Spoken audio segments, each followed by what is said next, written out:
Rise and Shine Morning Show on WNOB 860 AM and W293CX 106.5 FM. I haven't said that sentence in a long time. But we're at the breakfast table with our family members. We have our brother, Mr. Thomas Mitchell is here, and everybody know him from the journalism community. And we also have his beautiful wife, who also is involved in journalism as well. We have Clarine Mitchell, and we're talking about how blacks are portrayed, and particularly black males, African-American men, in the media. And I'm not sure if you all had an opportunity to go online and punch in the Milwaukee Magazine and look at this, I don't know what you want to call this, fashion display, this portrait of, I guess supposed to be a fashion promoting their fall, what is this coming up, the Fashion Milwaukee Week. Fashion Milwaukee Week. Fashion Week, which is Mhm. later this month. Mhm. And so the folks over there at Milwaukee Magazine, I assume, did some type of shoot, and they had this picture that we talked about, where you have this African-American male who's on this part of this mural. He's on this mural. A two-story high mural. A two-story high mural that's in Black Cat Alley on the east side of Milwaukee. Black Cat Alley. They got a big old black man in Black Cat Alley in an orange prison jumpsuit, whatever you want to call it, one piece, with some flip-flops. And then we have a blue-eyed, blonde, Caucasian young lady who is modeling this, I don't know, little mini skirt thing she got going on. And I'm not sure what the message was intended to be here, because supposedly it was about promoting the Fashion Week coming up. And I guess there's 4 artists in this publication, or designers, and one of them being an African-American female on the next page. So I wonder how she felt about this, to see that her work is aligned with this, I don't know what you want to call it. Clarine, but you have brought some light, some attention to this situation. And you wrote an article that was posted in the Milwaukee Independent. Right. Talk a little bit about that article. I know we have somebody on the phone line. We'll take that call, so enlighten us. So first I want to say good morning to you, Jermaine, and your audience. It's great to be here. So thank you so much for the invitation. Yes, you're welcome. And seeing this is an important issue for us, the black community, to have some real talk about. Appreciate it. But pretty much since August 31st, I've been in a constant state of outrage. Blood pressure up, and just in this state of like, what is going on? What's going on? So actually, I was at the blood center, in the waiting room area, waiting for my turn, because I was there to donate blood for Hurricane Harvey victims for the recovery effort. And so as I'm sitting there waiting for my turn, I'm flipping through the pages of a magazine randomly they had on the table. I see this and I'm like, Lord, see, this is the problem in Milwaukee right here.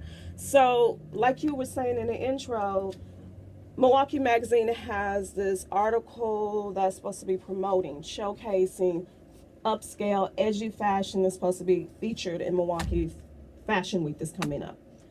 And in their clueless state of mind, they decided it would be edgy, chic, something different to do, cutting edge, to have a model in front of this 2-story mural that's supposed to be bringing attention to the fact that Wisconsin has the highest rate of incarceration for black men. Yes. That's the intent of the mural. It wasn't done, because I know the artist, it wasn't done in a bad spirit. Yeah. Right. It was done to bring awareness so that the issue can be dealt with and changed. But yet they thought it was okay, Milwaukee Magazine thought it was okay to put this lady, as you described her, in front of it to diminish the importance of that issue. I have no words for it, really, other than the fact that it is totally disgraceful. It is rather disgraceful. When I looked at it, I said, wow.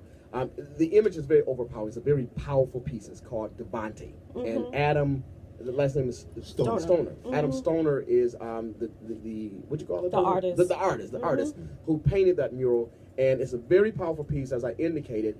But to be in a publication that is promoting Fashion Week, and then we look at this outfit. So I don't know, the message that I got, okay, is this what they're saying is acceptable or fashionable for black men in this community? Speak black man. Yes. Now, this is y'all favorite cousin, Brother Gene Bay Boy, talking right now. Listen, Tammy Athena's at the breakfast table. Phoebe Booker Alexander. Good morning, Chauncey Montgomery. We have a phone call that we're going to take right now. Good morning, family. Thank you for calling the Rise and Shine Morning Show. What's on your mind? Hello. Hello.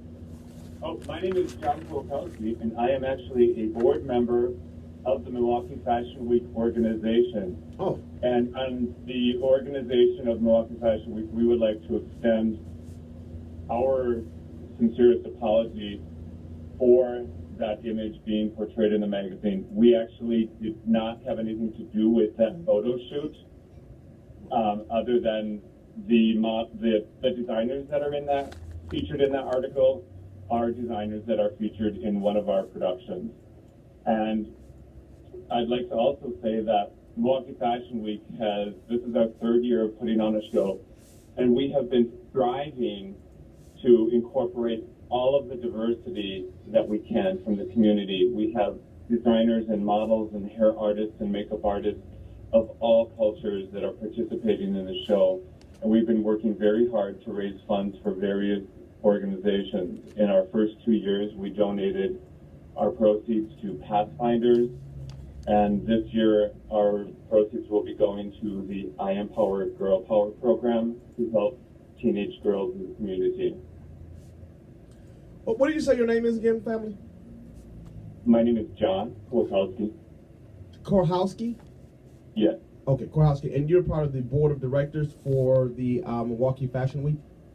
That is correct. Okay. Well, first of all, we certainly appreciate you calling in and extending a public apology with the community that was most offended by this article that was published in the Milwaukee Magazine. So thank you for the work that you're doing, and hopefully you all will have a successful fashion week. And I'm glad to learn that you all had no knowledge of this, that they didn't consult with you all before publishing this, because that speaks volumes, and we're sorry that you were put in that position. Thank you. John, and if I could, Sure. I just wanted to, again, as Jermaine said, thank you, because, and I saw, and the listeners, if you can tune in or check out the statement Milwaukee Fashion Week has on their Facebook page. I saw that was released yesterday, like late yesterday evening. It was a very well written, very authentic, and very sincere statement. Very much more than what Milwaukee Magazine issued at the bottom of their Facebook website on Friday.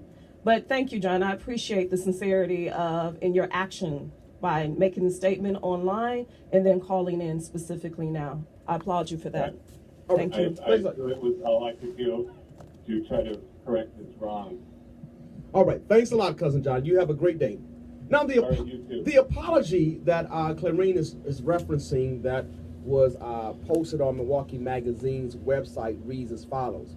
You may have seen readers respond to the photographic image on page 25 in the September 2017 issue of Milwaukee Magazine. We welcome honest feedback and, better yet, dialogue with our readers. We are deeply sorry that we offended anyone and extend a heartfelt apology. In no way do we mean to trivialize the message of Adam Stoner's poignant mural, Devante, about the legacy of black male incarceration in Milwaukee. We take very seriously our mission to build up the Milwaukee community. We very much appreciate that a reader raised her voice and started a conversation about this important issue. As members of the media, we value our opportunity and responsibility to advance understanding and illuminate issues impacting our community. So that's the end of their statement.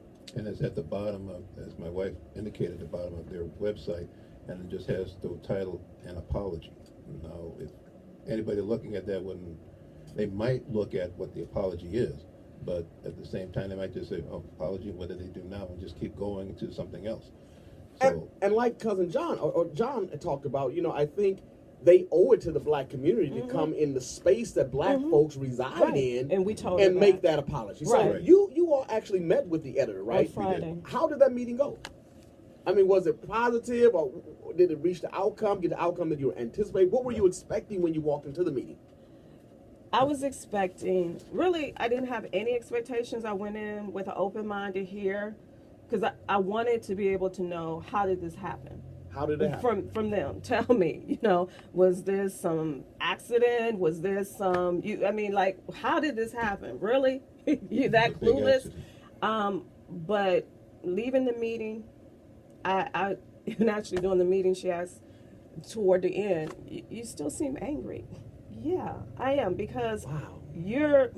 You've made light of this, and you've just revealed that you didn't stop it. You're the editor of this publication. The buck stops with you before anything goes to print. You're the final say. But you and your whole team willingly, you knew you were doing the photo shoot down there intentionally. You knew the history of this mural, or what it was about, the meaning of it, the significance of it. And the community that you're saying that you're so committed to. That's empty words to me. Right. Empty words. So help me understand something.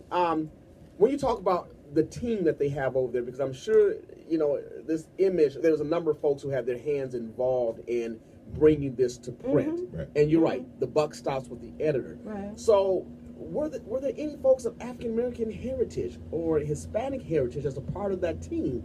Because I'm thinking about something, Clarine, that you had mentioned in your article, where you wrote, it is incumbent on marketing firms to diversify their ranks to allow for more culturally appropriate imaging. This problem has been known and talked about for decades. Recent reports reiterate the need, as non-white staff make up only 5 to 6% of marketing and advertising organizations nationally. Maybe perhaps that they need to really look at diversity. Maybe they need to get some folks, because maybe she couldn't see. I'm just assuming that she couldn't see. I'm just assuming she was blind, I do this for a living. Yes. Looking at hundreds of photos every week, determining which photos I want to use, and making the necessary decisions. Anybody who has experience in journalism with photos, or just as an editor, would have to look at this and say, something's wrong with this. Why is this background of a black man in orange prison uniform, prison orange, in this background, and you have this model in front? What are we trying to say with that? If it was me, I would have said, no, we're not using this photo, find another photo to use. I can't believe that she didn't realize the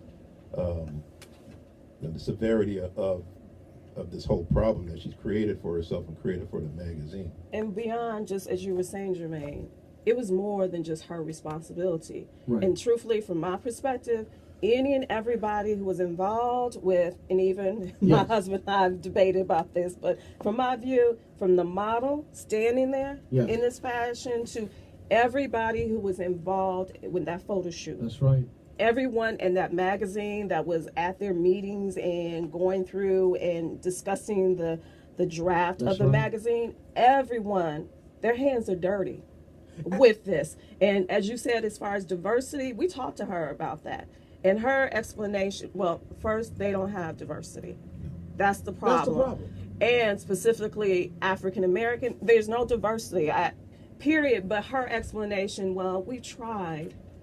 And it's people who follow me on Facebook know I posted this. She said that as if there's no qualified people in Milwaukee, no qualified black people, people of color in Milwaukee to be able to work in an institution or, entity like that, to be able to have skills that warrant them being hired. But as she said, she tried her standard ways of recruiting. But if you're sincerely trying, you need to go beyond your standard ways of posting it on Indeed or posting it wherever. You need to actively recruit with associations of color and campaign. Connect with entities such as you, with shows like this. Well, I did invite her to come on the show, so I'm waiting for a response. Because it's the only right thing. And if they do have any African Americans who are working for their, they don't. None. They don't. Not a one. Not a one. Well, why are we patronizing? Why am I patronizing? And I was really, really torn about going to purchase a magazine on yesterday, but I wanted to have a copy in my hand, which I left at the office. Yes. But, that speaks volumes, because I know they interview a lot of black folks. And matter of fact, the superintendent of the school board, there's an article on her in there. I know Andre Lee Ellis posted something about a photo shoot they did with the 500 black boys, that gala, that event. So they interview black folks in there, but I'm just wondering, what is the position that we as African Americans in this community need to take as it relates to our relationship with Milwaukee Magazine? Because I do think that they owe us an apology. They owe us an apology, the black community, because that's the community they offended with this photo. And we as a black community, and my husband and I both as journalism, media, communications individuals, we wholeheartedly believe in the black press, and we have to continue to support the black press, whether it's magazines, whether it's newspapers, radio shows, but we also have to hold mainstream press accountable. Yes. They cannot have free license to portray us in any and every kind of way, to our harm. Absolutely. So we have to let them know. We have to just not shrug our shoulders, because my concern when I wrote my article initially is how many other people saw this and didn't say anything. I wasn't the only person who saw it. Had already been on the magazine racks about a week and a half by the time I saw it. So how many other people saw it and didn't say anything? And how often does that go on in our community where this kind of institutionalized racism occurs, but nobody says anything? The School of Social Work Dean Larry Davis from out of Northwestern in Chicago, in a discussion about damaging psychological effects that negative media images have on African American males, he said, one of the most important things any group of people can do is control the image of themselves. And he went on to also say that as it relates to the messaging or the perceptions that a lot of white folks have of black folks, it comes via the media because they don't have the personal relationship. And so when you see a magazine like this that's portraying that image, what is Milwaukee Magazine saying about black men, black males in this community?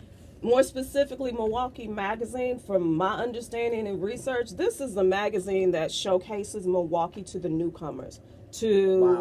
What's the message? You see, especially with Shore West Willity and Coldwell Banker being prominent sponsors with ads, and because they're always showing different apart. Right, but this is a magazine, people who are either thinking about coming to Milwaukee or newcomers, and then they get this perception of what Milwaukee is about. And it's a negative perception. Yes. But you talk about so they had this article, this photo, right? And then you go a few pages, and then they have this huge expose. Wow. On I didn't go down deep into the notorious BMAs, gang members. No. Look at how many pages this expose. But how are you? It's the messaging, right? And then you go to Aaron Driver, and that's great. They feature her, but you understand and remember and keep in mind how are black males being educated in MPS? And, it all. We have to look at it in totality. Now you got my blood pressure. I didn't even go that deep into it. Now you got my blood pressure up. See, both of us can have high blood pressure at the table this morning. Listen, they didn't realize that what they were featuring was the school to prison pipeline in their magazine. Wow. By first starting off with the image, and then you go to the expose about the drug gang, and then you go to Driver. So basically what they did is they went in reverse. They should have started with Driver, then the expose, and then the school to prison pipeline, and then the mural. If that is what they're... And no offense to Superintendent Driver. It's just the context of this. Right, she probably didn't know they was doing all that stuff either. No. Good morning, family. You're on the Rise and Shine Morning Show. Do you have a question or a comment? Greetings, Brother Jermaine, Brother Keon, beautiful and powerful listening audience, and your guest, Brother Jermaine. Good morning. I actually definitely appreciate you coming back right informed, having this debate with this important subject matter.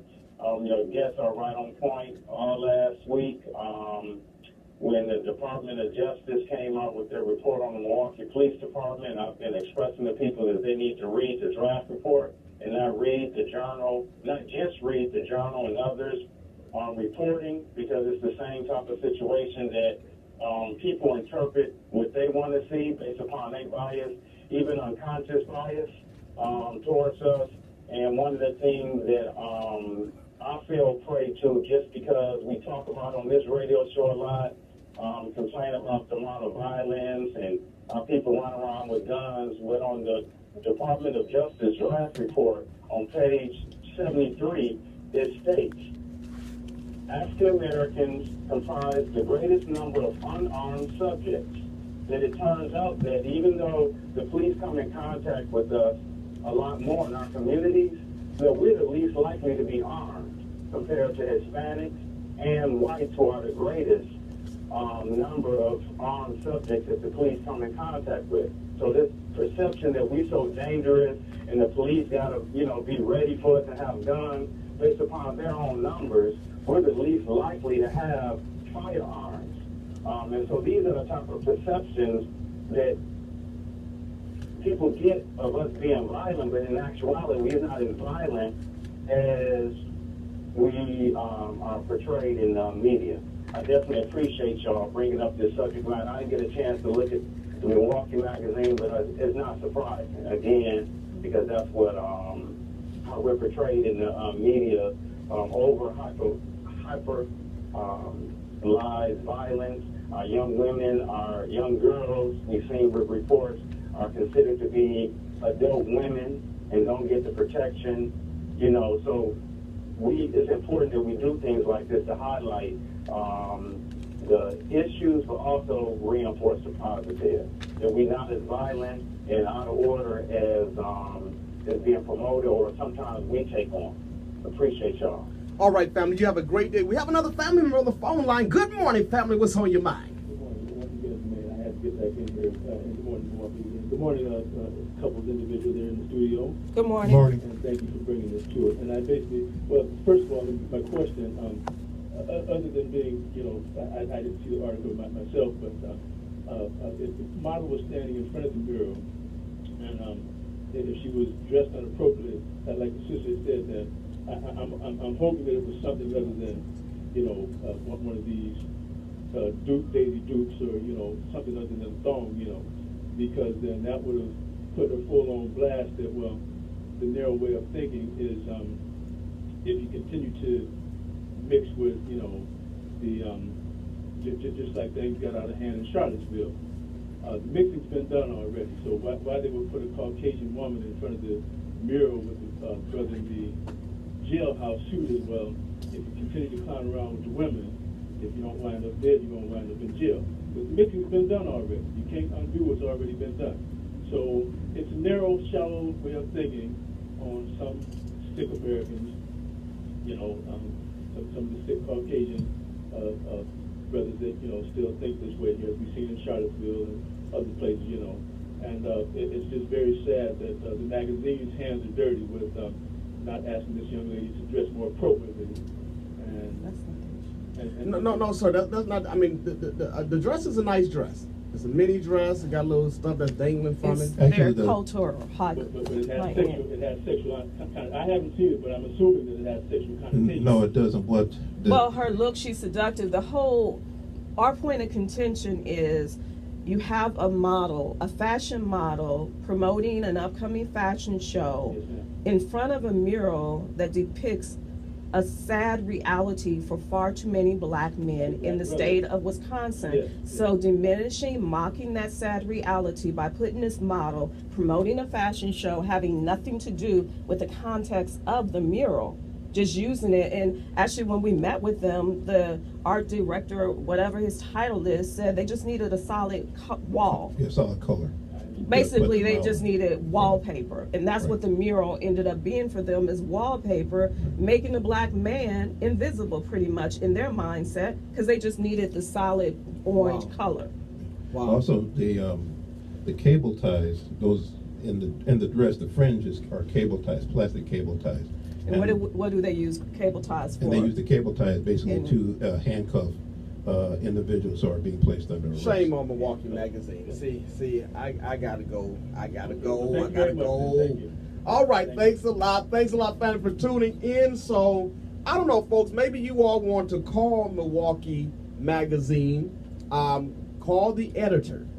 Call me, I'll give you the phone number to the editor, 414-333-3372, 414-333-3372. They should know about this. Listen, we need to take a break. We'll be right back on the other side. Y'all see this foolishness, family?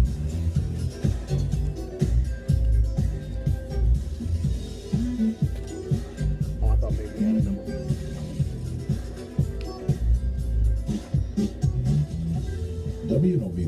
of the community is proud to partner with the South. Hey, cousin. What's up, man? Welcome back now. Like I seen you were single.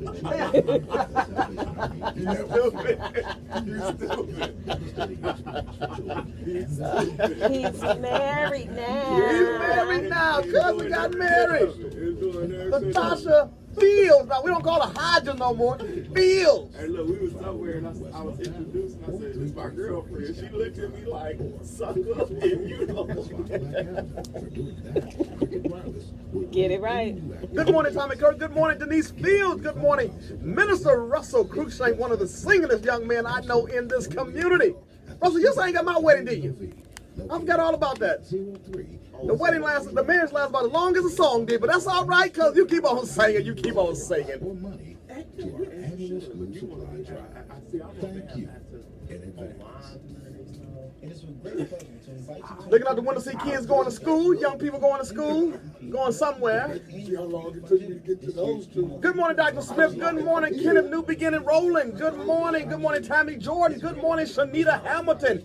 You all can go, if you want to purchase the magazine, I picked it up from Barnes & Nobles. Barnes & Nobles had the Milwaukee Magazine. Otherwise, you can go online and look at it. Good morning, Uncle Fred Royal. Emily Horton is at the breakfast table, and Anita Fleming. Good morning, Zakia Courtney and Uriah Washington.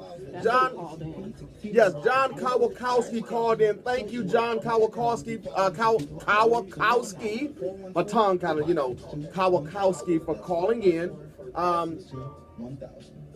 gotta. Wouldn't it be great if some things were 5 times faster, like the workday or wait time at that trendy? Folks know I be on the radio. Thanks a lot. Know I be on the radio. They call me. I don't know. For 5 times slot points and get to great rewards 5 times faster. Good morning, Tommy Sappho. Every single Avis Wright. Good morning. Wamada Nixon. Good morning.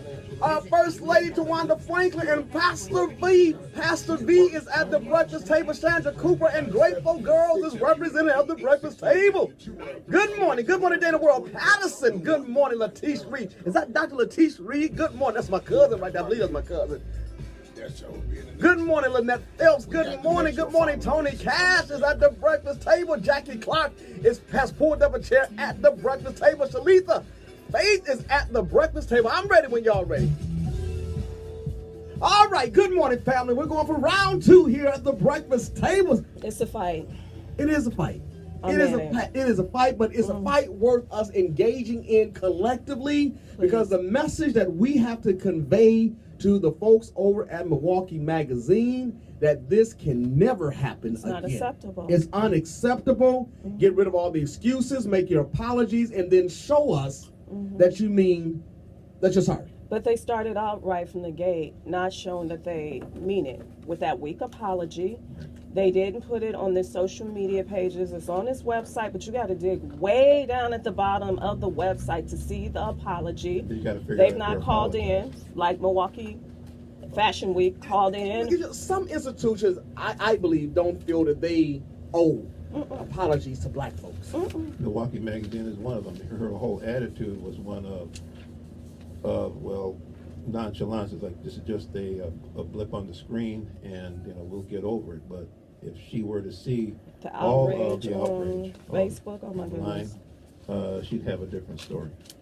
All right, listen, if folks want to give the editor-in-chief, Carol Nixon, Nicksin, a call to voice your concern, you can call her at 414-287-4336. 414-287-4336, or shoot her an email at C as in Carol, Nixon, Nicksin, at MilwaukeeMag.com. CNICKSIN at MilwaukeeMag.com. Again, give her a call, 414-287-4336, or shoot her an email. Milwaukee Magazine, shame on you.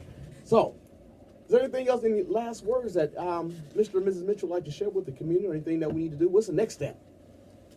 So our next step, we're trying to I mean, when I published the article on the 31st, August 31st, I published it because that's what I do. I write. Yes. I didn't think it would get the reach that it's gotten, and I appreciate that. And I just ask that people continue to put it out there, share it as much as possible, continue to push that online rage, but also, as you said, call. They need to know. They need to know that we're looking. You know, maybe it wasn't one of my mentors said it wasn't meant for us to see, and but it's Milwaukee, and they can't do stuff in isolation that harms our community and think it's okay. That's right. So we have to challenge that. We have to call them out on it. And I know for us as a black community, we get tired of having to do this again and again, especially in Milwaukee. But this is why Milwaukee continues to have the sad realities it does for black people. You know, we rate the highest when it comes to just about every social indicator. But this is a part of why that continues, because it's institutionalized racism or white privilege, and I'm going to say it and call it out. The white privilege, white supremacist mindsets, or you think you can just do whatever and it's okay. Right. We have to call them out on it. That's right. And we also have to support our black vehicles like Community Journal and other newspapers, and so that are telling the truth and that are showing our community in a positive light with photographs, with stories about individuals who are trying to make a difference in our community. And that support means reading, listening, but advertisement, all of that. All right. Well, thanks a lot, family, for Thank joining us you. at the breakfast table. Hopefully this won't be the last time you stop at the breakfast table and bring some good food items for us, food for our soul. That's Oh, I'm sorry. Was we supposed to bring the other food? This is what we eating on today. Okay, We eating on okay. the truth. We eating on the truth. You know, tall glass of truth right here. That's right. Well, listen, family, thank you all for coming. Thank and you. you all have a great day. Listen, next we have